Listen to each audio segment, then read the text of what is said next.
Shalom, salam sehat. Kembali lagi bertemu dengan podcast ke-145 Majalah Narwastu.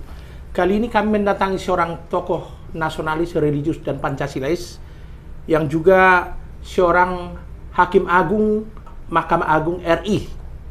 Beliau dikenal sebagai seorang figur yang religius, humanis, dan juga nasionalis. Beliau adalah Bapak Dr. Yakub Ginting, SH, CN, Magister Kenotariatan. Beliau saat ini masih menjabat sebagai Hakim Agung MA RI. Beliau sebelum menjadi Hakim Agung MA RI pernah menjabat sebagai Hakim Tinggi di Pengadilan Tinggi Makassar, juga di Ambon. Beliau menyelesaikan pendidikan SD, SMP, dan SMA di Tanah Karo, Sumatera Utara.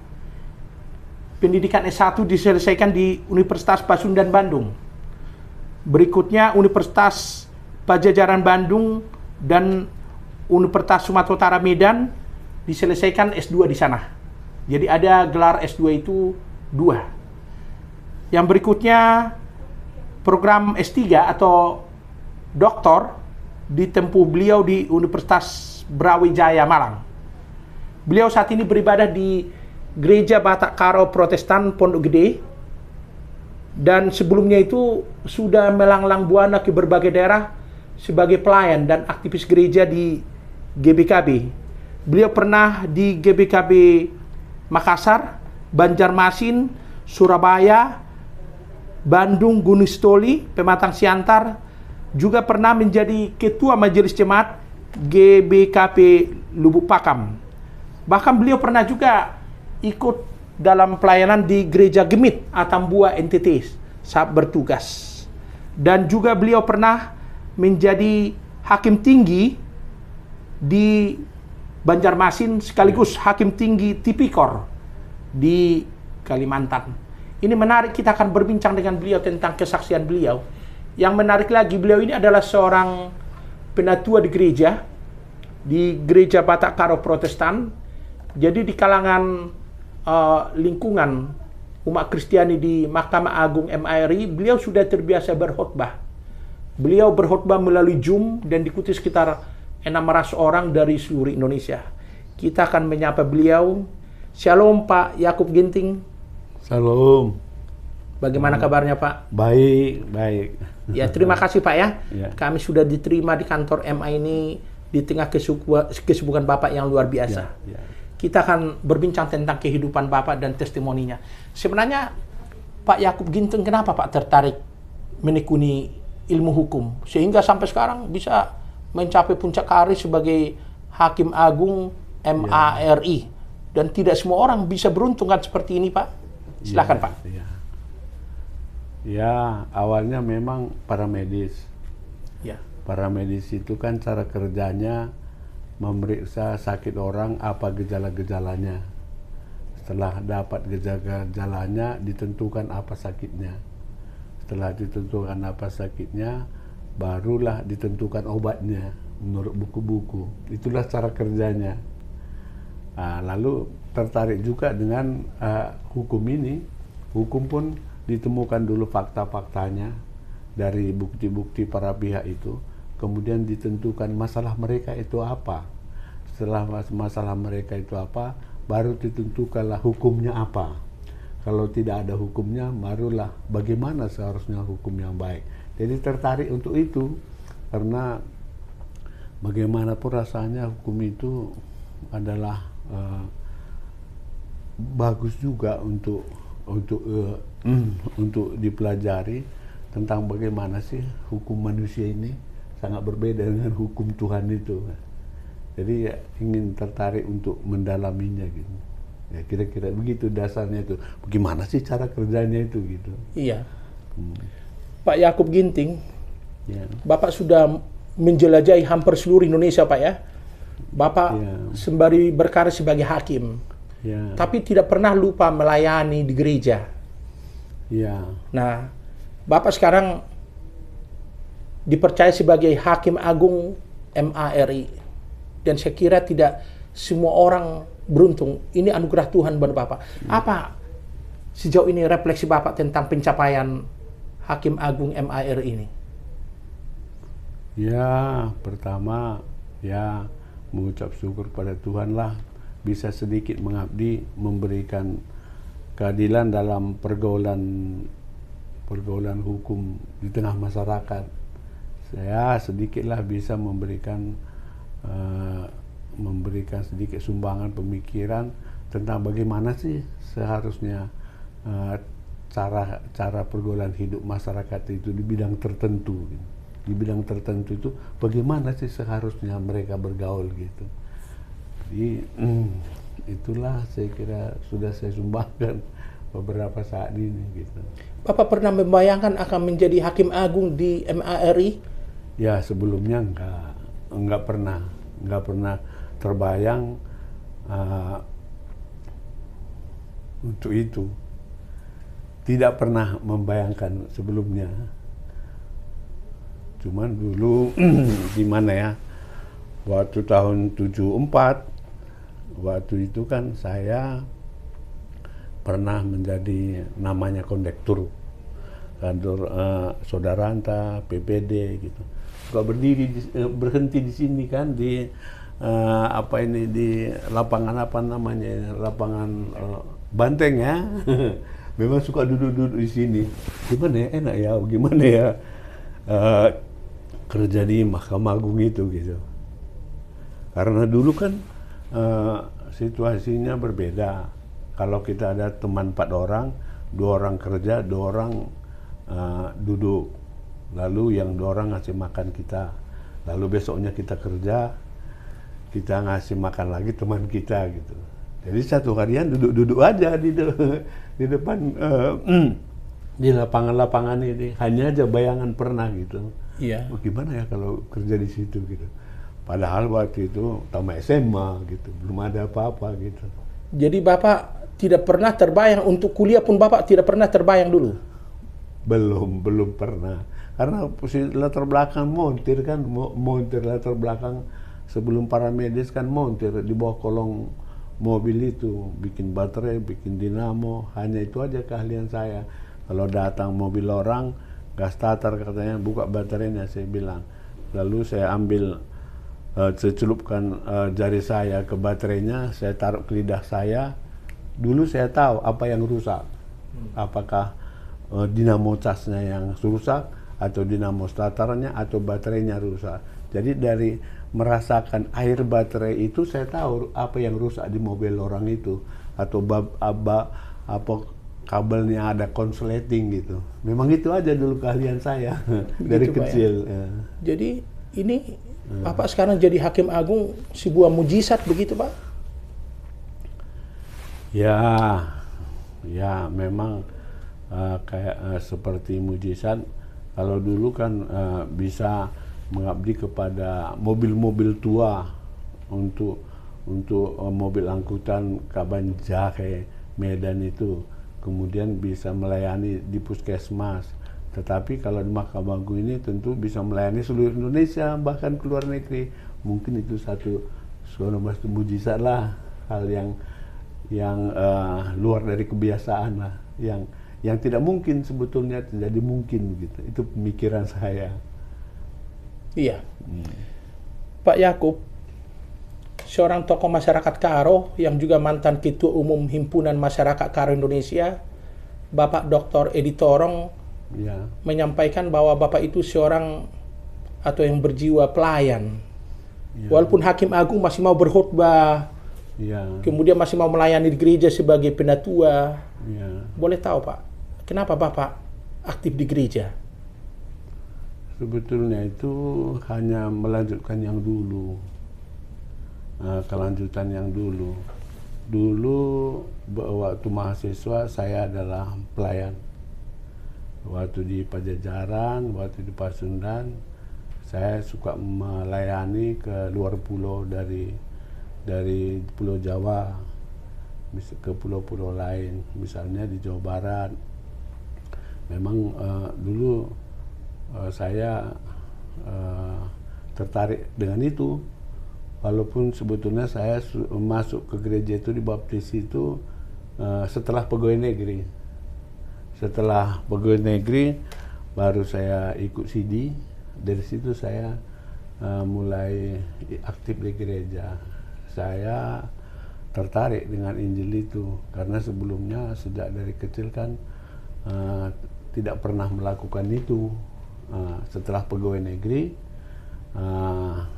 baru belajar tentang firman Tuhan, dibaptis, lalu menjadi dibaptis CD, menjadi Kristen.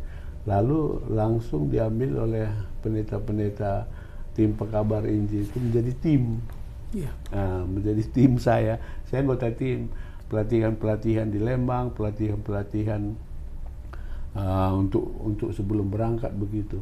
Jadi misalnya saya pernah ditempatkan di Gunung Loser itu, Gunung Loser itu daerah pekabaran Injil, mulai dari Tiga Benanga, Perbesi, Perbesi,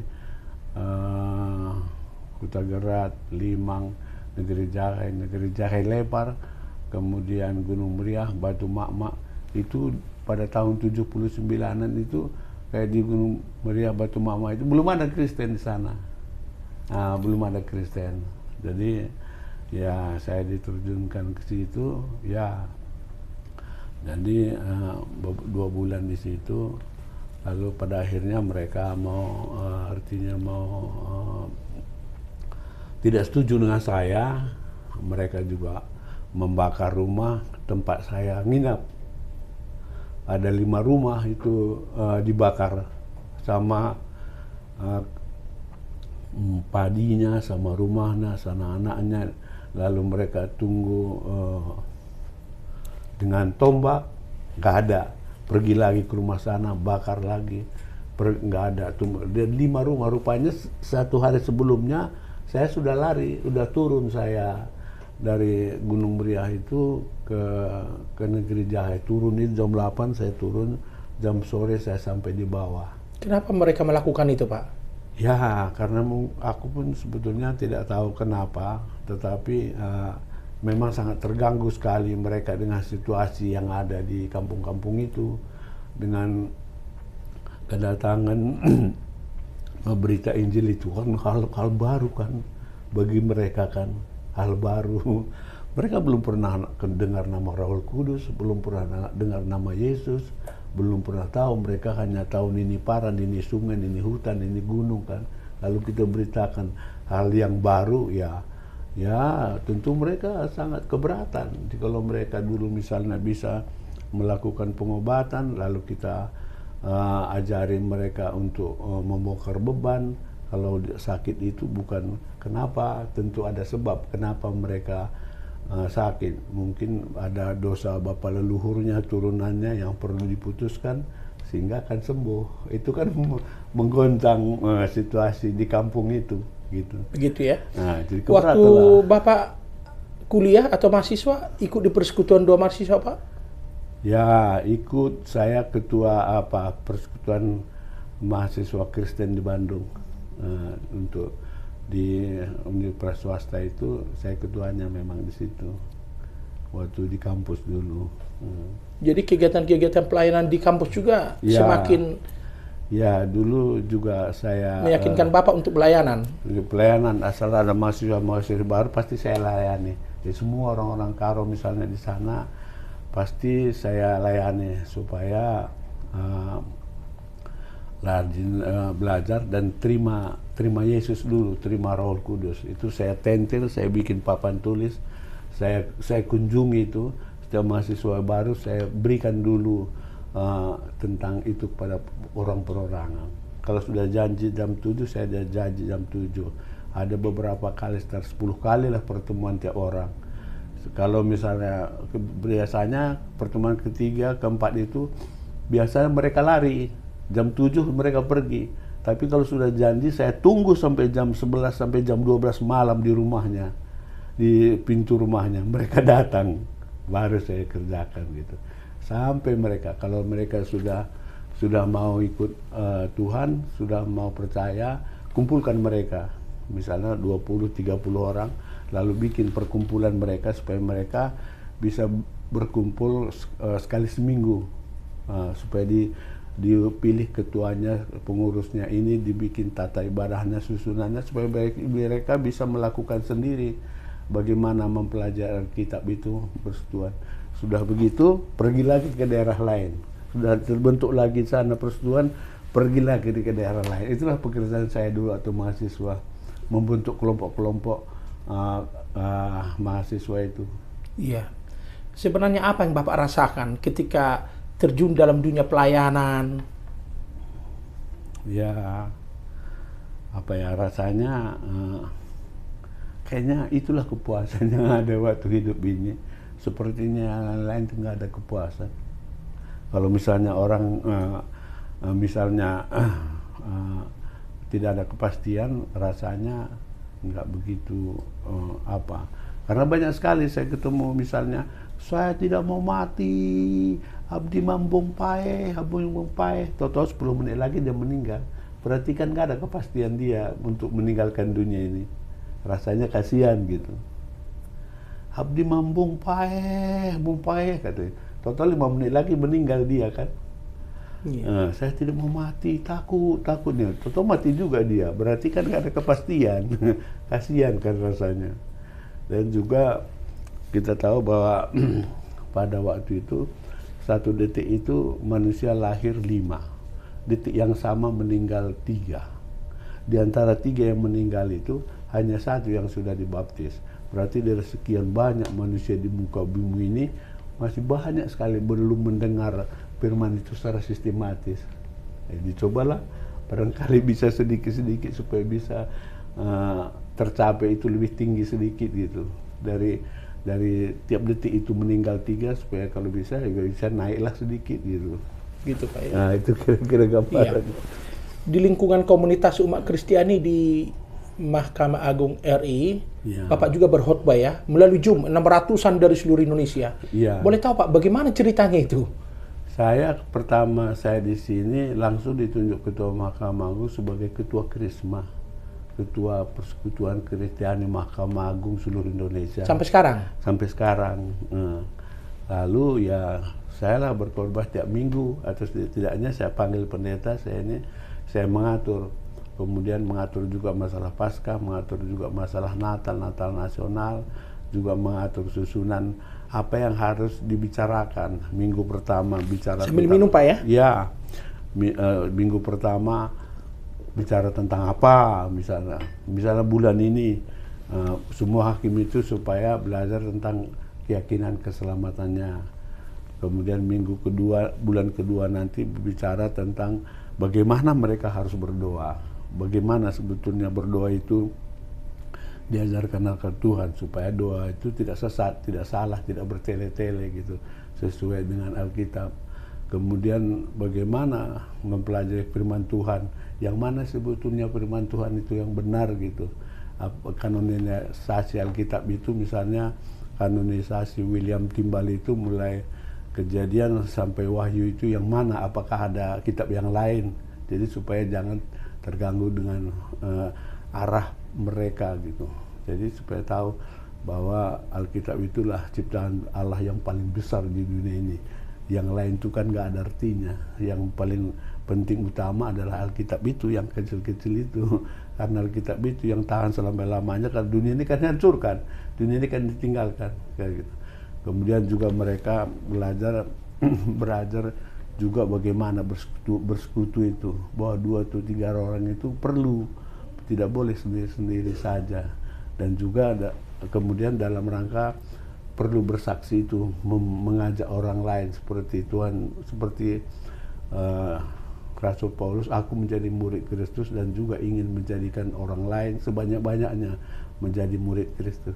Nah, itulah dicoba, disusunlah itu sampai 1 tahun. Tahun berikutnya dicoba lagi, tahun berikutnya dicoba lagi. Gitu. Itu dibikin sistematikan. Jadi kalau datang pendeta misalnya ini judulnya, bulan ini judulnya, bulan ini judulnya gitu. Jadi kalau datang pendeta ke Mahkamah Agung, dia tidak sembarangan memberikan firman Tuhan. Jadi sudah diatur sesuai dengan rencana kerja kita, yang mana harus dia sampaikan gitu. Tidak sembarang bahwa dia suka ini, enggak. Jadi kita butuh ini gitu. Sesuai jadwal kita. Inilah di Mahkamah Agung, Pak. Iya. Bapak juga di tengah kesibukan sebagai hakim Mahkamah Agung RI masih mau ke kampung-kampung di Tanah Karo sana untuk menginjili, Pak ya? Ya. Itu bagaimana Bapak jalani itu? Ya, saya jalani kalau ada kesempatan, kalau ada permintaan, saya jalani. Saya akan coba bergerak bersama ibu atau bersama teman-teman jalan ke kampung-kampung itu, kampung-kampung yang ada masalah lah, yang tidak yang gereja yang aman-aman, gereja yang sudah berjalan dengan baik kan tidak terlalu penting ya. Kita carilah gereja-gereja yang banyak masalah, apakah banyak sakit penyakit, apakah banyak artinya masalah di antara mereka, atau kalau yang sudah aman-aman saja ya itu kita nomor 2 kan gitu, masih mau gitu. Biasanya yang Bapak lakukan dalam acara-acara seperti itu, misalnya pas menginjili apa, Pak? Ya, maksudnya metode penginjilannya. Misalnya saya biasanya kalau dia orang Karo, saya ceramah dulu tentang siapa orang Karo itu, bagaimana asal usul orang Karo, bagaimana nilai-nilai hidup dalam masyarakat Karo, bagaimana aturan-aturan hidup dalam masyarakat Karo yang dianggap sakral oleh orang Karo. Setelah itu dijelaskan, barulah masuk firman Tuhan. Karena salah satu cara untuk menyampaikan firman Tuhan itu harus melalui kebiasaan yang mereka lakukan. Kalau misalnya adat itu kan sudah biasa mereka lakukan. Kalau di situ ditempelkan firman Tuhan, akan menjadi lengket dia. Jadi itulah metode yang saya sering pakai. Jadi saya suka ceramah adat dulu baru masuk firman Tuhan. Ceramah adat dulu, ceramah sambil nari, firman Tuhan sisipkan gitu. Iya. Jadi nggak bosan mereka gitu. Bapak juga sangat peduli melestarikan adat budaya orang Karo ya? Ya, saya memang tertarik dan saya bangga juga sebagai orang Karo melalui saya pelajari cara-cara kehidupan orang Karo. Saya lihat memang orang Karo ini kayaknya demokrasi gitu. Demokrasinya semua punya aturan, sopan santunnya itu ada, dari acara 1, 2, 3 ada bentuk-bentuk runggu itu. Kemudian juga ada simahangke kan, simahangke itu tidak sembarang kita ngomong kepada orang tua, kepada turangku dan apa itu. Jadi ada hal-hal tertarik. Kemudian juga misalnya ada persamaan, misalnya dalam pesta, kalau ada orang Karo pesta, karena ada hula-hula Kalimbubu itu memberikan oleh-oleh kepada yang punya kerja itu. Dia oleh-oleh misalnya ada tikar, ayam, beras, piring dan sebagainya, itu diberikan oleh hula-hula kepada anak burunya yang punya pesta. Dan tertariknya menurut saya itu disediakan oleh yang punya kerja, yang punya pesta, diserahkan oleh hula-hulanya, oleh Kalimbubunya sebagai sarana untuk menyampaikan kata-kata, sebagai sarana untuk berdoa, sebagai sarana untuk menyampaikan pesan-pesan. Dan itu saya kira bagus, karena kalau misalnya bapak hula-hulanya, itulah yang saya berikan. Jadi sama, kalau bapak itu juga ke sana, oleh-oleh saya sama. Berarti seseorang itu tidak membedakan apakah Kalimbubunya orang kaya atau orang miskin, jadi dibuat sama. Kalau misalnya yang si A itu misalnya dia itu familinya itu orang kaya, maka oleh-olehnya kan banyak. Tapi kalau ada seseorang misalnya kebetulan saudara mamanya itu Kalimbubunya itu orang miskin, maka oleh-olehnya akan sedikit, maka akan terjadi ketidakseimbangan dalam masyarakat. Dan itu saya kira sangat demokrasi pada masyarakat Karo. Yang kedua misalnya kawin, misalnya ada orang Karo dokter misalnya, dokter pegawai negeri, dokter dia pegawai negeri, sudah mapan, dia kawin. Jadi maharnya itu tetap 986.000.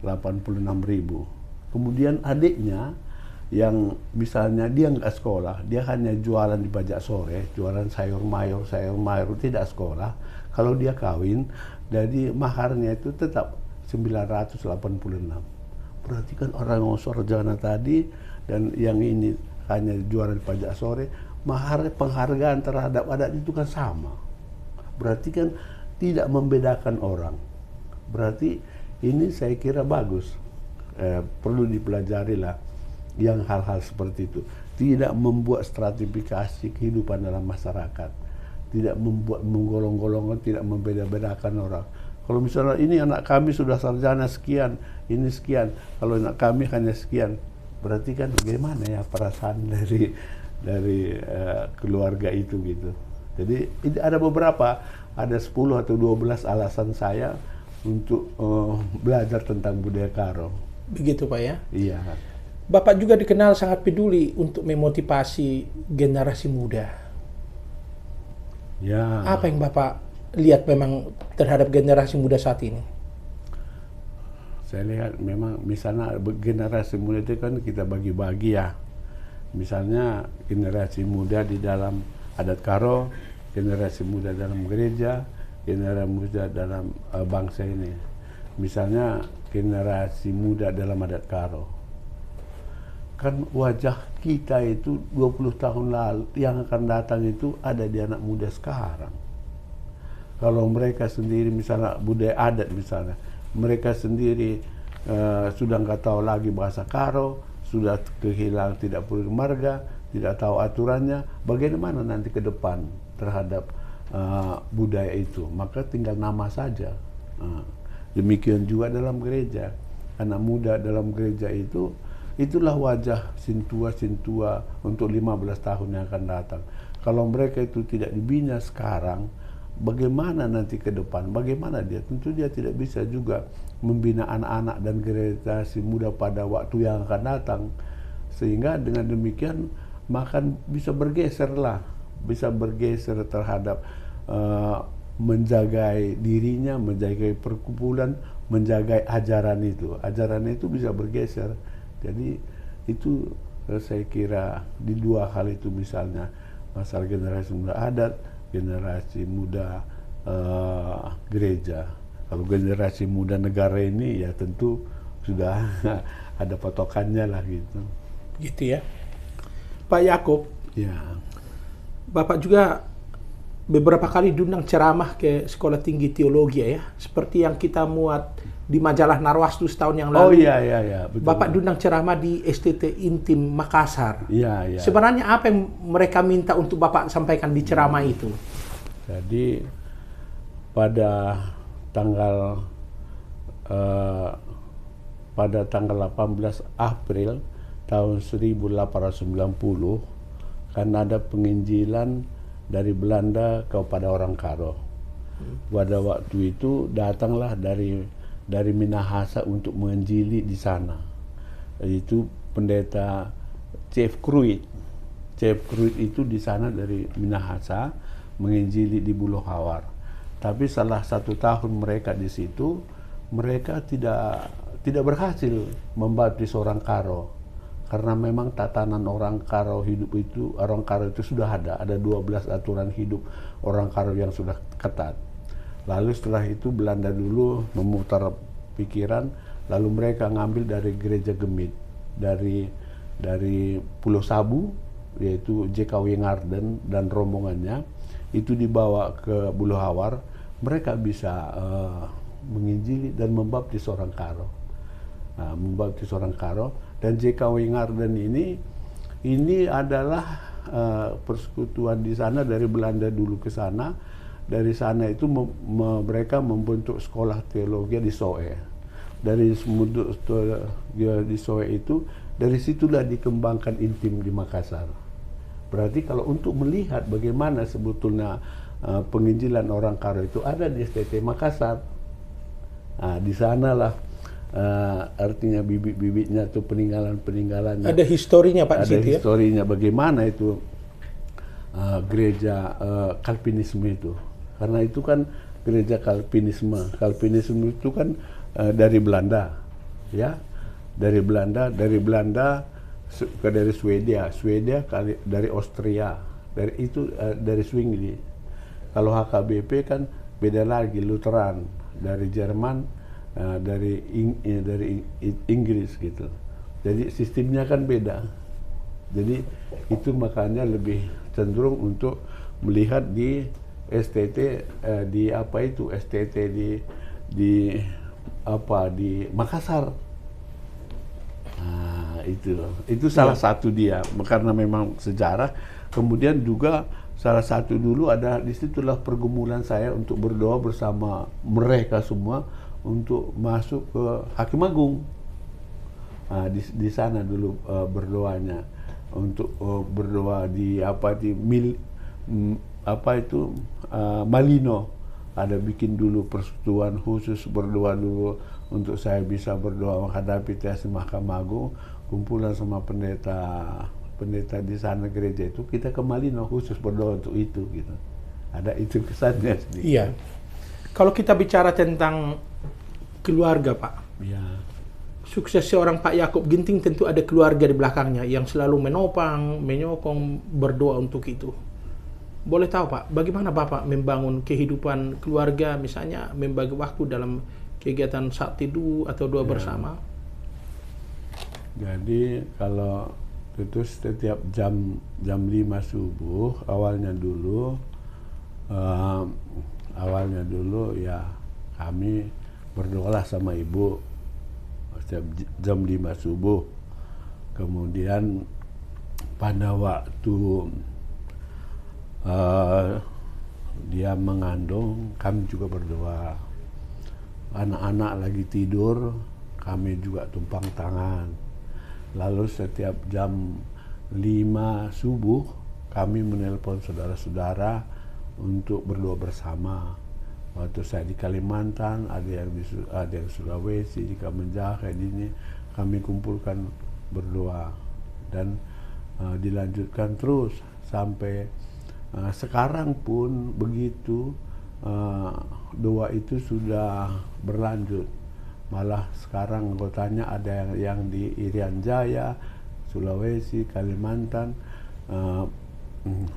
NTT, Pulau Bali, seluruh Pulau Jawa, Sumatera, sampai ke Malaysia. Setiap jam 5 kami khotbah. Sampai sekarang? Sampai sekarang. Jadi berarti Bapak harus bangun jam 4 pagi? Iya, itu sudah saya lalu memberikan khotbah-khotbah untuk beberapa Indonesia, Malaysia. Iya. Kalau kita bicara tentang aktivitas doa atau disiplin rohani yang Bapak lakukan selama ini. Iya, Pak. Bagaimana Bapak rasakan jawaban Tuhan atas doa-doa Bapak? Kalau kita bicara sekarang ini, apa Bapak sudah merasakan Tuhan menjawab banyak doa-doa Bapak? Ya, ada yang jawab, ada juga yang belum. Gitu. Nah, tapi saya lihat teman-teman banyak yang terbantu gitu. Ada masalah penyakitnya terselesaikan, ada masalah keluarganya terselesaikan, ada masalah ekonominya terselesaikan, ada masalah keruburan rumah tangganya bisa diatasi. Jadi walaupun tidak manfaat banyak kepada saya, tetapi kepada saudara-saudara peserta-peserta Jomi itu yang mendengar itu, menurut mereka banyak manfaatnya. Nah, banyak manfaatnya. Nanti suatu saat bisa juga Bapak ikut sekali-sekali di Jomnya itu. Boleh Pak, boleh. Iya, sekali-sekali Bapak lihat bagaimana permasalahan begitu banyak sekali di antara mereka. Dan jadi dalam Jom itu disampaikan apa pergumulan hidup atau kesulitan hidup yang dialami para peserta. Para peserta dialami. Dan biasanya itu kalau yang tidak ada masalah tidak mau berdoa, tidak mau membaca firman Tuhan kalau tidak ada masalah hidupnya. Begitu sudah ada masalah yang sangat gawat, sangat begitu supaya datang. Kalau orang biasa-biasa hidupnya masih tenang-tenang dia, tidak peduli tentang agama itu. Begitu Pak ya? Iya, tidak peduli dengan agama, tidak peduli dengan gereja, tidak peduli dengan berdoa, tidak, apalagi uang masuknya banyak, tidak mau tahu itu. Hanya pun dia ikut hanya sekedar ingin tahu. Tapi begitu ada masalah, baru mulailah mereka biasanya mendekatkan diri kepada Tuhan. Itu pengalaman saya. Iya. Bapak di usia 69 sekarang ya, Iya, mau menjelang 70. 70 ya. Bapak selalu fit. Misalnya ke kantor harus bangun pagi, jam 4 sudah harus ikut ibadah, Iya, Pak ya? Jam 4 sudah saya bangun. Kemudian, Jam 4 saya bangun biasanya.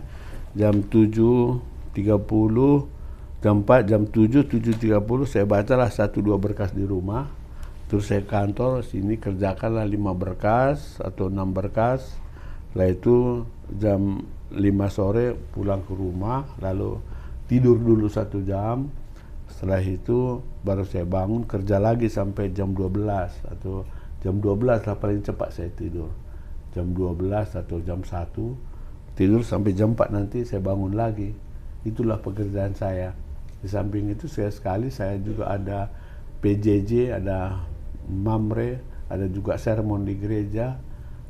Itu saya bagi waktu bagaimana mengerjakan itu semua. iya. Lalu Bapak bisa juga berbagi tips kepada para sahabat Narastu supaya Bapak selalu bugar, sehat, dan fit. Bapak bagaimana Pak menjaga tips kebugaran atau menjaga kesehatan itu? Silakan Pak. Kalau saya ya dengan kita melakukan kegiatan yang rutinis, yang rutin kita kerjakan, otomatis kita semakin segar. Malah kita tidak sehat kalau tidak mengerjakan seperti apa yang biasa kita kerjakan. Kalau makanan biasa saja, kalau tidur pun biasa hanya 4 jam paling lama satu malam itu, dan sore tidur sebentar. Kalau di kantor nggak ada sedikit pun berhentinya, terus sidang karena belakangannya aja nggak. Kalau nggak ini tempat sidang, dan setiap perkara saya harus bikin rumusan kayak gini. Setiap perkara itu supaya pas sekali siapa sebetulnya yang berhak terhadap, jangan sampai salah kita. Kalau salah kita akan ditanyakan di pintu surga atau neraka, nanti pasti akan dipersoalkan. Jadi membuat keputusan di Mahkamah Agung ini pun Bapak selalu awali terus dengan doa ya? Ya, saya selalu begitu supaya pas sekali. Karena bagaimana saya bilang tadi Bapak, kalau misalnya orang itu sakit, kita tanya gejalanya apa? Flu. Gejalanya apa? Sakit perut.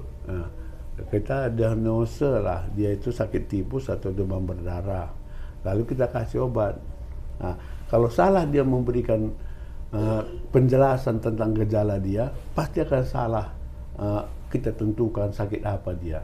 Kalau salah kita tentukan sakit apa dia, pasti obat yang kita berikan salah. Dia bukan semakin baik, tapi semakin tidak baik. Demikian juga dalam hukum itu.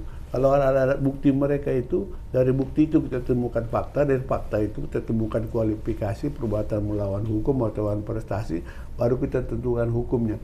Kalau fakta yang mereka berikan, misalnya bukti-buktinya palsu, pasti putusan kita palsu. Jadi kita coba menggali yang mana supaya... Jadi perlu hikmat Pak ya? Iya, supaya persis betul itu. Karena banyak sekali sekarang penipuan Pak. Penipuan. Setelah diputus baru kita tahu rupanya buktinya itu nggak benar. Kita sudah putuskan, mau gimana? Begitu ya? Iya. Iya. Iya. Pak Yakub Ginting yang terakhir. Iya. Di usia menjelang 70. Iya. Apa sebenarnya obsesi seorang Pak Dr. Yakub Ginting dalam kehidupan ini?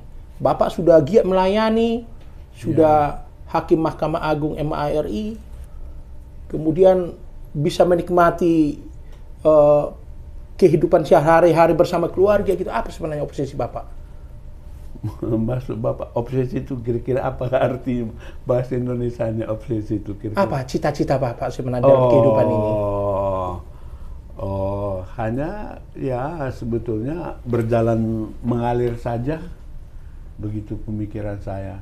Kalau mengumpulkan sesuatu, saya kira enggak lagi, karena anak-anak semua sudah bekerja, mereka gajinya lebih besar dari saya, dan juga nggak perlu saya minta uang sama mereka, mendonasi, dan juga kami sampai 1 piring pun nggak habis lagi nasi itu sekarang. Dan makan daging pun sudah dibatasi, telur pun dibatasi. Dari segi obsesi tentang itu saya kira kurang. Kalau dari segi kemasyarakatan, ya itu juga nampaknya kalau sudah tua kan tidak terlalu diperhitungkan. Kalau manusia kan melihat casingnya. Manusia itu selalu dilihat casingnya. Casing dari orang itu apa. Saya sering tes itu. Saya pakai mobil dinas, Pak. Mahkamah Agung pakai Polres, pakai pengawal. Orang akan menyalami saya semua. Menyalami saya. Lalu saya punya mobil satu tahun 95, Grand mobil Kijang. Saya suka bawa, saya nyetir sendiri. Nggak ada yang menyalami saya. Saya pergi, terus saya masuk ke pesta itu, saya salami, baru kaget yang punya pesta. Kalau yang di luar-luar itu satu pun nggak ada negor. Nggak negor gitu. Kadang-kadang kenal sedikit dengan saya, karena saya pakai mobil harga 30 juta, saya parkirkan di situ, saya bram, mobil pintunya aja berbunyi dengan keras, saya turunkan ibu, kami jalan, nggak ada yang negor satu pun. Nah, jadi manusia itu melihat casing. Jadi kalau kita sudah tua kan casing kita sudah nggak ada lagi. Gitu Pak ya? Ya casingnya sudah nggak ada lagi. Gitu. Ada yang Bapak mau sampaikan kepada para sahabat Narastu sebagai penutup? Ya, saya kira ya seperti saya tertarik dengan satu dari Brastagi itu yang dia mengarang lagu orang Merga, apa itu Merga yang hidup ini kesempatan katanya. Itu kan dikarang di Brastagi itu. Jadi ya manfaatkanlah hidup ini selagi masih ada kesempatan, kira-kira begitu. Entah sesuai dengan bidang kita masing-masing, bidang apa kita gitu. Kita selagi masih bisa ya kita pakailah kita manfaatkan di bidang apa kita, bidang kesehatan, di bidang bengkel, di bidang montir, di bidang hukum. Selagi kita bekerja, bikinlah yang baik. Selagi kita ada di puncak mahlige kekuasaan, teteskanlah air-air keseluruhan ke bawah. Jangan teteskan api-api kebencian. Nanti kalau sudah turun, kita sendiri bakar karena api-api kita yang kita teteskan suatu di atas dulu. Kalau kita teteskan air-air sejuk waktu kita di atas, ya kita turun, ya kita akan mendapat kesejukan gitu. Begitu Pak ya? Ya itu pemikiran saya. Iya. Para sahabat Narwastu, itulah testimoni yang luar biasa dari seorang Hakim Agung MARI, Bapak Dr. Yakub Ginting, SH. Banyak hal-hal, nasihat-nasihat kehidupan, pengalaman yang sudah dibagikan untuk para sahabat Narwastu. Kiranya bermanfaat bagi kita semua. Terima kasih Pak Yakub Ginting. Perbincangan kita kami sudah diterima di kantor Mahkamah Agung ini, di ruang kerja Bapak di tengah kesibukan yang luar biasa. Para sahabat Narwastu, akhirnya kami undur diri. Shalom, salam sehat, salam kasih Narwastu, dan Tuhan memberkati Indonesia. Shalom, amin.